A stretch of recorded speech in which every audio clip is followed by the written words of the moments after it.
नमस्कार, मैं हूं राजेश कुमार। वक्त यूके प्राइम का है। उत्तराखंड में कोरोना के मामले तेजी से बढ़ रहे हैं। राज्य में कोरोना मरीजों की संख्या 10,432 हो गई है और 6,000 से ज्यादा लोगों ने कोरोना को मात दी है। वहीं बढ़ते कोरोना पर सीएम त्रिवेंद्र सिंह रावत ने कहा कि प्रदेश में कोरोना के मरीज तेजी से बढ़ रहे हैं और ठीक होने वाले मरीजों का आंकड़ा भी बढ़ रहा है।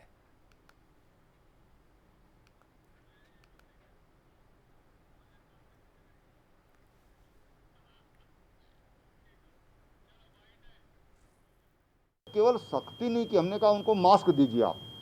कई बार किसी के पास मास्क नहीं है या गलती से कोई जल्दी में घर से निकला, किसी कारण भूल गया, तो दंडित करना हमारा उद्देश्य नहीं है।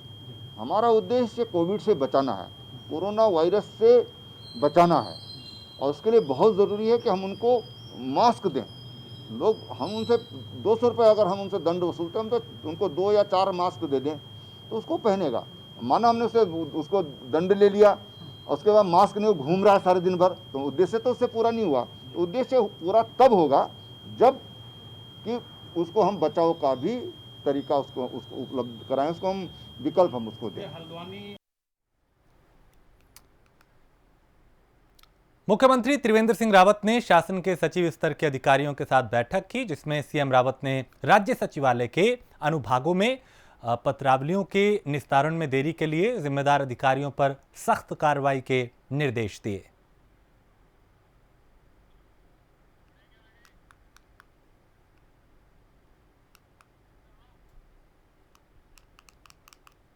ग्रीष्मकालीन राजधानी गैरसैंण के भराड़ीसैंण स्थित विधानसभा भवन में 15 अगस्त को विधानसभा अध्यक्ष प्रेमचंद अग्रवाल और मुख्यमंत्री त्रिवेंद्र सिंह रावत विधानसभा में ध्वजारोहण करेंगे।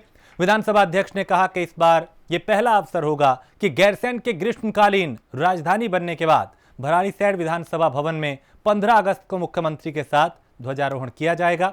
यह भी कहा उन्होंने कि इससे पहले 15 अगस्त और 26 जनवरी को भी हमेशा से ही भराड़ीसैंण विधानसभा में तिरंगा फहराया जाता रहा है। और मैंने उनसे कहा है कि ग्रीष्मकालीन राजधानी घोषित होने के बाद हम एक कार्यक्रम वहाँ जरूर करें, क्योंकि ये पहला स्वतंत्रता दिवस 15 अगस्त का जो आ रहा है, और मुख्यमंत्री जी ने हामी भी भरी है, क्योंकि उस दिन अनेकों कार्यक्रम रहते हैं। आप समझ सकते हैं कि मेरे यहाँ विधानसभा में है, मेरे यहाँ ऋषिकेश में है, डोईवाला में है, अनेकों स्थानों में मुझे भी जाना होता है, माननीय मुख्यमंत्री को भी जाना होता है। लेकिन उसके तुरंत बाद हम लोग गैरसैंण में हम जाएंगे, और ये भी भगवान से प्रार्थना करूँ उस दिन मौसम ठीक रहे, चूँकि हेलीकॉप्टर से ही जाया जा सकता है और कोई रास्ता जल्दी से नहीं होगा।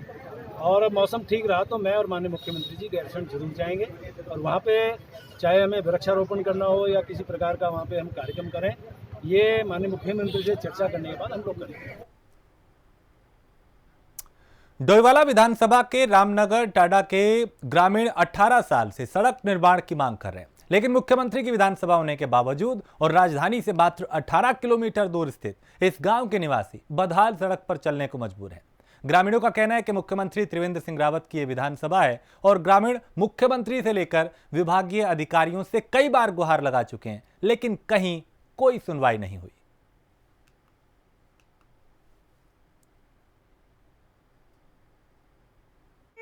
2-2.5 किलोमीटर की होगी। भुइयां से लेके भुइयां मंदिर से लेके इस सड़क का यही हाल है। उधर भुइयां मंदिर से लेके ऊपर तक तो करीब 2-2.5 किलोमीटर तो होगी है। इस सड़क का निर्माण 18 वर्ष पूर्व हुआ था, तो तब से इस सड़क की स्थिति ऐसी है, इसका कोई जीर्णोद्धार नहीं हुआ है। शासन प्रशासन से गुहार लगा लगा के थक गए हैं, कोई इस सड़क को देखने को तैयार नहीं है। और माननीय मुख्यमंत्री जी का एक बार क्षेत्र में एक कार्यक्रम था, वो माननीय मुख्यमंत्री जी खुद इसका भौतिक निरीक्षण कर चुके हैं। देखिए, मेरी जानकारी में ये पूरी रोड का जो मैटर है आ चुका है, और मैंने इसका संज्ञान लेते हुए संबंधित विभाग के पीडब्ल्यूडी के अधिकारियों को इस रोड को बनाने के लिए निर्देशित किया है। और मैं समझता हूं कि वो जनता की ज़रूरत के हिसाब से वो रोड तुरंत बन जानी चाहिए और जो क्षेत्र की जनता को इसका लाभ मिल सके।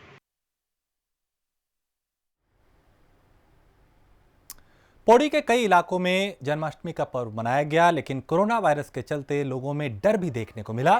जन्माष्टमी पे मंदिरों को सजाया तो गया था, लेकिन लोगों ने प्रशासन की अपील पर घर पर ही रहना मुनासिब समझा और अपने घरों में ही पूजा की, कान्हा का स्वागत किया।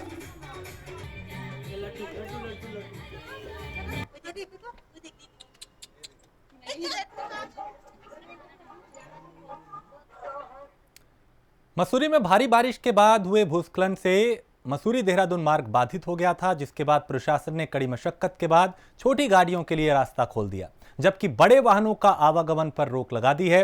वहीं मसूरी एसडीएम क्षतिग्रस्त हुए मार्ग का निरीक्षण कर जल्द देहरादून डीएम को रिपोर्ट सौंपने की तैयारी कर रहे हैं।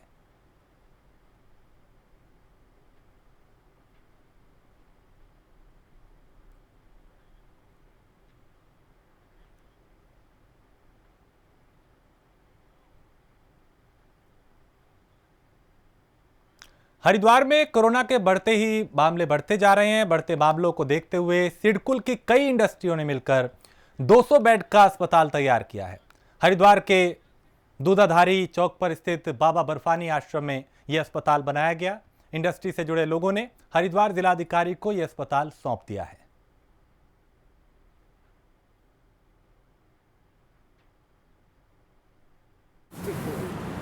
फिलहाल अभी गोदरेज और अन्य जो कई सारा इंडस्ट्रीज़ ने मिल करके एक कलेक्टिव एक एफर्ट किया है। इसमें 200 बेडेड हॉस्पिटल क्रिएट करने का एक फैसिलिटी पुटअप किया है। दूधाधारी बर्फानी आश्रम में ये जो हॉस्पिटल का फैसिलिटी है, इसमें 200 बेडेड अभी फैसिलिटी तो क्रिएट हो गया, मगर इसको और भी हम बढ़ा सकते हैं। लगभग 500 बेड तक जो है बढ़ा सकते हैं, जिसके लिए और 200 बेड तुरंत अवेलेबल है। तो लगभग 400 बेडेड कैपेसिटी का जो ये जो फैसिलिटी है बहुत शीघ्र शुरू हो जाएगा। इसका फ़ायदा ये है कि हमारा काफ़ी जो डॉक्टर्स एंड नर्सेस जो है एक ही पॉइंट में जो है रिसोर्स फोकस हो जाएगा, तो हमारा जो है रिसोर्स का जो है मोबिलाइजेशन थोड़ा आसानी हो जाएगी। मसूरी और आसपास के इलाकों में हुई भारी बारिश के कारण नुकसान काफी हुआ है। कई मार्ग बंद हो गए हैं। मसूरी कैंपटी क्षेत्र के कैंपटी चडोगी मार्ग में करीब 1 दर्जन गांवों में भारी भूस्खलन होने के बाद ग्रामीणों के सामने कई तरह की परेशानियां पैदा हो गई हैं।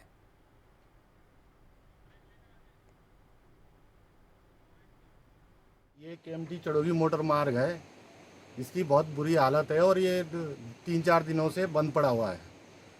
हमने शासन प्रशासन को सबको फ़ोन किया है, लेकिन कोई सुनने के लिए राजी नहीं है।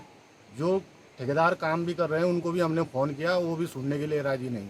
4 दिनों से केएमटी चडोगी मोटर मार्ग का बुरा हाल है और शासन प्रशासन को कई बार हमने फ़ोन भी कर दिया है कि रोड की स्थिति बहुत ख़राब है। एक्शन साहब जेई साहब को फ़ोन कर दिया है। सब यही बोलते हैं कि हो जाएगा हो जाएगा हो जाएगा। मैं सुबह से कल दिन से फ़ोन कर रहा हूँ यहाँ के सरकारी कर्मचारी पीडब्ल्यूडी के जितने भी हैं और एक्शन जेई साहब को, सब यही बोल रहे हैं कि हो जाए। जोशीमठ में पंचम केदार कल्पेश्वर महादेव को जोड़ने वाली कल्पेश्वर मोटर मार्ग भारी बारिश के चलते बंद हो गई। तस्वीरों में देख सकते हैं कैसे तीर्थयात्री और ग्रामीण इस बरसाती नाले को बमुश्किल पार कर रहे हैं। यही नहीं, धोपा गुदेरे के उफान में किस तरह वाहन जद्दोजहद कर रहे हैं ये भी देखा जा सकता है। लोगों के सामने कई तरह की परेशानियां तस्वीरों में नजर आ रही हैं।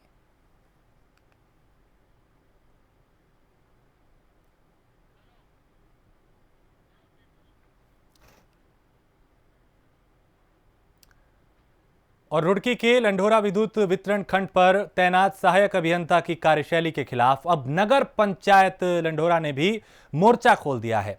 और नगर पंचायत चेयरमैन शहजाद खान ने पत्रकार वार्ता करते हुए बताया, उन्होंने ऊर्जा निगम के आला अधिकारियों से सहायक अभियंता की शिकायत भी की है। शहजाद खान का कहना है कि लंढोरा में तैनात सहायक अभियंता मयंक पंत लोगों के साथ अभद्र व्यवहार करते हैं।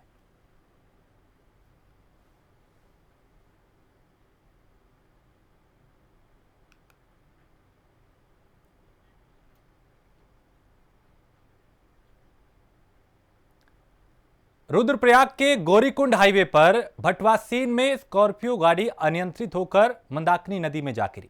गाड़ी में सवार एक युवक बाहर निकलने में कामयाब रहा। 3 लोग अब भी लापता बताए जा रहे हैं। 2 घंटे बाद मौके पर पहुंची एसडीआरएफ और डीडीआर की टीम ने रेस्क्यू ऑपरेशन शुरू कर दिया।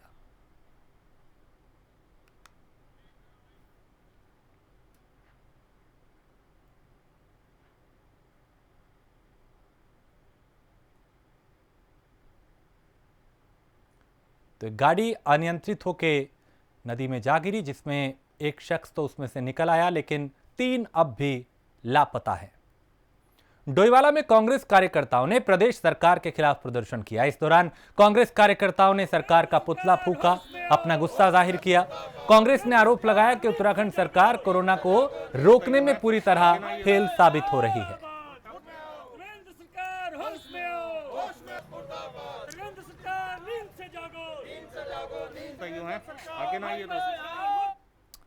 उत्तराखंड में अगले 3 दिन तक भारी बारिश होने की संभावना को देखते हुए मौसम विभाग ने रेड अलर्ट जारी कर दिया है।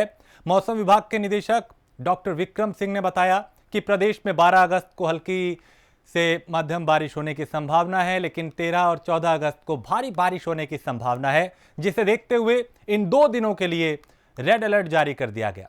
इसके साथ ही मौसम विभाग ने सभी से अपील करते हुए कहा कि अगर बहुत जरूरी ना हो तो प्रदेश में मूवमेंट ना करें, यानी घरों से बाहर ना निकलें। उत्तराखंड के लिए मौसम की बात करें, आज 11 तारीख अगस्त की है, तो आज और कल तो एक्टिविटी ये कहेंगे कि आप लाइट से मॉडरेट जो है अनेक जगहों तक में आज और कल भी मिलेगी प्रदेश में, और जो भारी बारिश है वो भी एकाध दुक्का जगहों में खासकर कुमाऊं रीजन में वो देखने को मिलेगी। लेकिन 13-14 को बात करेंगे अगस्त में, तो उसमें जो एक्टिविटी वो बढ़ेगी, हल्की से मध्यम बारिश जहाँ सभी जगहों में मिलेगी, उसके साथ साथ हैवी से वेरी हैवी रेन जो है, और बल्कि हो सकता है एक आध जगह जो है एक्सट्रीमली हैवी रेन भी देखने को मिले। तो मैं ये कहूँगा कि 13 और 14 अगस्त को जो है जो एक्टिविटी है प्रदेश में वो ज़्यादा रहने वाली है, और हैवी से वेरी हैवी रेन्स भी खासकर कुमाऊं रीजन है। रुद्रप्रयाग के अगस्त्यमुनि विकासखंड के कोटगी में 2.72 हेक्टेयर में विधायक भरत सिंह और डीएम वंदना सिंह के जरिए पौधों का रोपण किया गया। इस दौरान यहाँ पे आम के पौधे लगाए गए और इसके अलावा पौधों के रखरखाव व जीवित रखने का संकल्प भी लिया गया।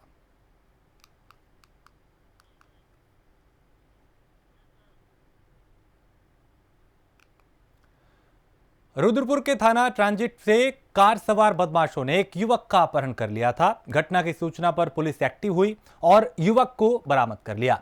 अपहरण के पीछे पुलिस पैसे के लेन देन का मामला बता रही है। इस मामले में अभी 2 बदमाश फरार चल रहे हैं, उनकी तलाश की जा रही है। शाम का मामला है। कल शाम में ट्रांजिट थाना क्षेत्र का ये घटनाक्रम है, जिसमें एक दया कृष्ण नाम के व्यक्ति को कुछ बदमाशों ने अपहरण करके उठा के लेके चले गए थे। तो तत्काल हमारी पूरी टीम इसमें लग गई थी। तो ये ज्ञात हुआ कि उसका कुछ पैसों का लेन देन का मामला था, जिसमें एक व्यक्ति जो नेपाल सिंह जो है मुख्य अभियुक्त है, उसने अपने कुछ साथियों के साथ इसको उठा के ले गया है।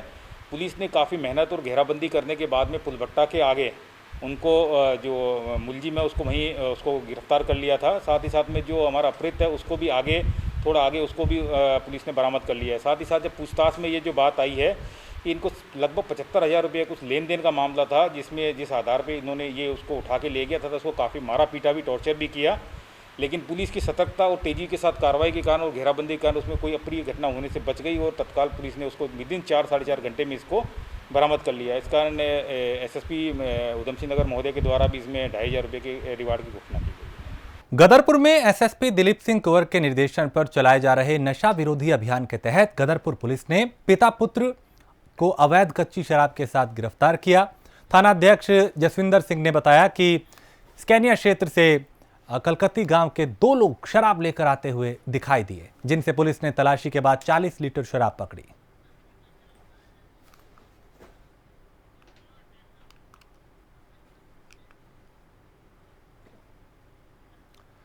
गदरपुर में महिलाओं से उत्पीड़न के मामले रुकने का नाम नहीं ले रहे। थानाध्यक्ष जसविंदर सिंह ने बताया कि गदरपुर के निकटवर्ती गांव की एक महिला ने तहरीर दी थी कि उसकी नाबालिग बेटी के साथ एक युवक ने रेप किया है। महिला की तहरीर पर जांच की गई, जिसमें आरोपी को गिरफ्तार कर लिया गया। 31 तारीख को एक स्थानीय महिला के द्वारा जब तहरीर थाना गदरपुर में सूचना दी थी कि उसकी नाबालिग पुत्री को जो एक लड़का अपनी मोटरसाइकिल पर बैठा के ले गया है और उसके साथ उसमें शारीरिक संबंध है। इसके संबंध में हमारे यहाँ सुसंगत धाराओं में अभियोग दर्ज किया गया था। तो कल निरीक्षक रुचिका चौहान के द्वारा जो है आरोपी को उसके घर से गिरफ्तार कर लिया गया है। आज मामला में पेश किया गया है। रुड़की में चोरों के हौसले इतने बुलंद हैं कि आंखों में धूल झोंककर चोर आसानी से निकल जाते हैं। रुड़की में बिजली के सामान की एक दुकान में एक युवक ने घुसकर गले में रखी नकदी को आसानी से चुरा लिया। पूरी घटना सीसीटीवी में कैद हुई है। बताया जा रहा है कि गले में 90,000 रुपए थे जिन्हें चुरा लिया गया।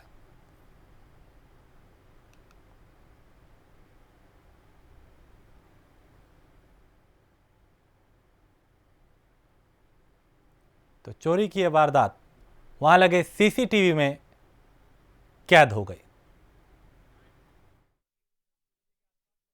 90,000 रुपये मैंने रखे हुए थे गले में।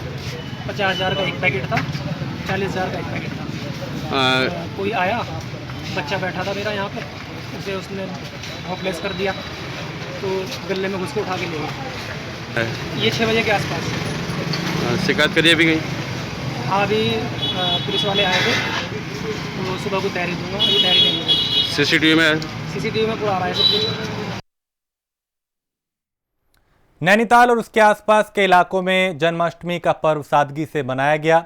सभी लोगों ने सोशल डिस्टेंसिंग का भी ख्याल रखा और भगवान श्री कृष्ण का सादगी रूप से विसर्जन किया गया। इस दौरान समिति के कुछ सदस्य ही मौजूद रहे।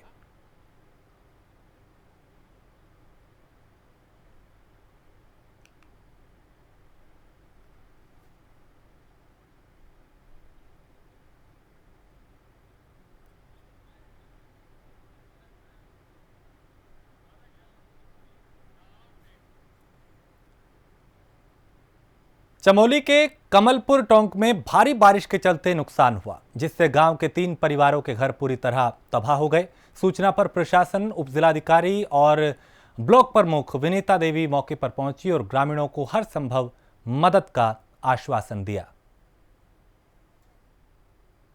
यहाँ तो बहुत ज़्यादा नुकसान हो रखा है और हमने एसडीएम मैडम से भी कहा है कि आप हमारे साथ चलिए। हमने उनसे बात की, वो भी यहाँ आ रही थी थोड़ी देर पहले। हमें थोड़ा लेट हो गई। हम यहाँ पर आए लोगों की समस्या को देखा, हमने बहुत ज़्यादा वो हो रहा। हमने शासन और प्रशासन से भी यही वो करेंगे, इन लोगों को जितना नुकसान हो रखा है उनकी भरपाई करें और क्षतिग्रस्त का उनका वो करें। यहाँ बैरांगना की एक तोक है कमलपुर, वहाँ पे कुछ ऊपर जाकर के कुछ मकानों के ऊपर मलबा आया हुआ है। मकानों के पीछे से कोई एक गदेरा सा आता है, उससे मलबा आया हुआ है। तो वहाँ 3 मकानों को सबसे ज़्यादा खतरा था, तो उनको मिनी सचिवालय में शिफ्ट करा दिया गया है। और बाकी यहाँ पे एक एरिया है बंडवारा, वहाँ पे भी कुछ मकानों को खतरा था, तो उसमें से कुछ परिवारों को स्कूल में शिफ्ट करा दिया है और त्रिपाल आदि बांटे गए हैं। और अभी बाकी हम और जितनी नुकसान हुआ है उसका एस्टिमेट कर रहे हैं और उस हिसाब से बाकी लोगों को भी विस्थापन की या फिर जहाँ शिफ्ट कराना है उसकी कार्रवाई की जा रही है। अंजना का नहीं बनाई हमने, 6-7 लाख रुपए खर्च किया, अभी तक पूरी नहीं बनी है। उस पर पूरा मनवा जाके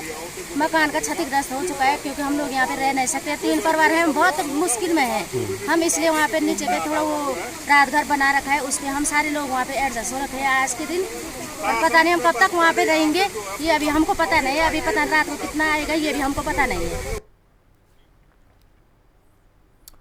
उत्तराखंड के पहाड़ी इलाकों में हो रही बारिश का असर अब मैदानी इलाकों में भी देखने को मिल रहा है। पहाड़ी क्षेत्रों में हो रही भारी बारिश के कारण गंगा उफान पर है और इस वर्ष में पहली बार हरिद्वार में गंगा चेतावनी के निशान 293 मीटर पर बह रही है और गंगा के चेतावनी निशान पर बहने से जो इलाके आसपास जो लोग रहते हैं उनकी चिंता बढ़ गई है।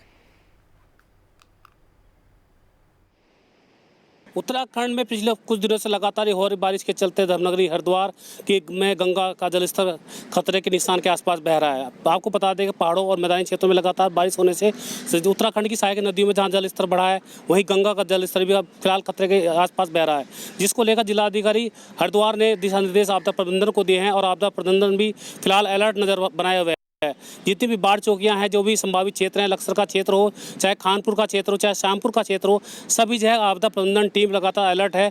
एसएसपी हरिद्वार ने जहां जल पुलिस की तैनाती कर दी है, वहीं सीडीआरएफ की टीम भी मौके पर वहां पर लगी हुई है और जो गांव के प्रधान हैं, ग्रामीणों को भी मौके पर लगाया गया है और सभी ग्राम प्रधानों को, ग्राम पंचायतों को व्हाट्सएप ग्रुप के जरिए जोड़ दिया गया है। हालांकि मौसम विभाग की माने तो अभी कुछ दिन लगातार बारिश की संभावना ऐसे ही बनी रहेगी। अब देखना होगा कि प्रशासन इस आपदा के समय में कितनी जल्दी इस आपदा क्षेत्रों से निपट पाता है।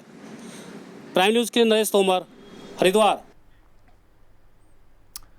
रुद्रपुर के मेडिसिटी अस्पताल में तैनात स्टाफ नर्स ने अस्पताल के चौथे फ्लोर पर बने गर्ल्स हॉस्टल में सुसाइड कर लिया। मामले की जानकारी अस्पताल प्रबंधक को दी गई।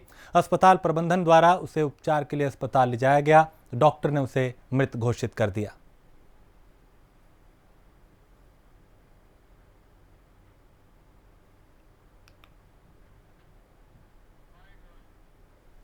हॉस्पिटल से थाने में मेमो आया। मेमो पर पंचायत नामे तो यहाँ पर महिला सब इंस्पेक्टर और मैं आए हैं और उसका पंचायत नामा भरा जा रहा है। उसके कमरा खोला तो उसमें सुसाइड नोट मिला और 2 सीरेंज टूटी हुई, इंजेक्शन है और सुसाइड नोट है कि सुसाइड नोट प्राप्त हुआ है। बाकी जांच किया जाएगी। रीजन क्या है, क्या लग रहा है? कुछ प्रेम प्रसंग का मामला लग रहा है। प्रथम दृष्टया कहाँ की रहने वाली है और क्या काम करती थी? ये इसी मेडिसिटी हॉस्पिटल में स्टाफ नर्स थी और मूल रूप से हल्द्वानी दमोह में रहने वाली है। लालकुआ क्षेत्र के बिंदु खत्ता कार रोड स्थित शहीद स्मारक पर यूथ कांग्रेस कार्यकर्ताओं ने बीएसएनएल के कर्मचारियों की छटनी को लेकर सरकार का पुतला फूंका। कार्यकर्ताओं ने केंद्रीय मंत्री अनंत सिंह और केंद्र सरकार के खिलाफ नारेबाजी भी की।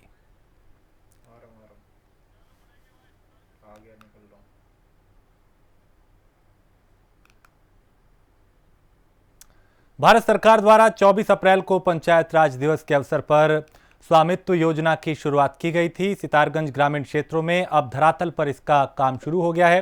जिलाधिकारी के निर्देश पर विकासखंड के समस्त ग्राम सभाओं में राजस्व उप निरीक्षकों द्वारा कार्य शुरू कर दिया गया है।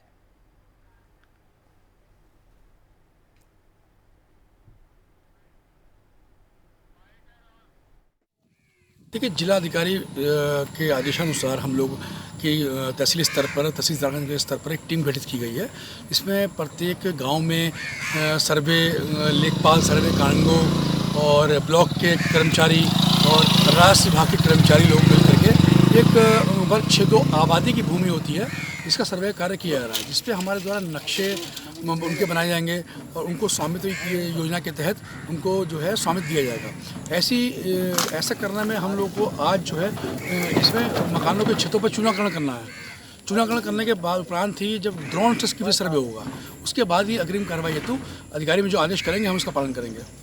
ये कार्यक्रम आज शुरू हो चुका है, आज से तहसील स्तर में शुरू हो गया है और ये लगभग सितंबर तक हमारी तहसील में चलेगा। सितारगंज में जिनकी भी वर्ग 6 की भूमि होंगी उनको मालिकाना हक मिलेगा? जी बिल्कुल, ये हमें अवगत कराया गया है कि जिसकी वर्ग 6 आबादी में आबादी अगर बनी हुई है तो उनको मालिकाना हक जरूर मिलेगा। और इसी के साथ इस बुलेटिन में इतना ही। देश प्रदेश की बाकी खबरों के लिए आप देखते रहिए प्राइम न्यूज़।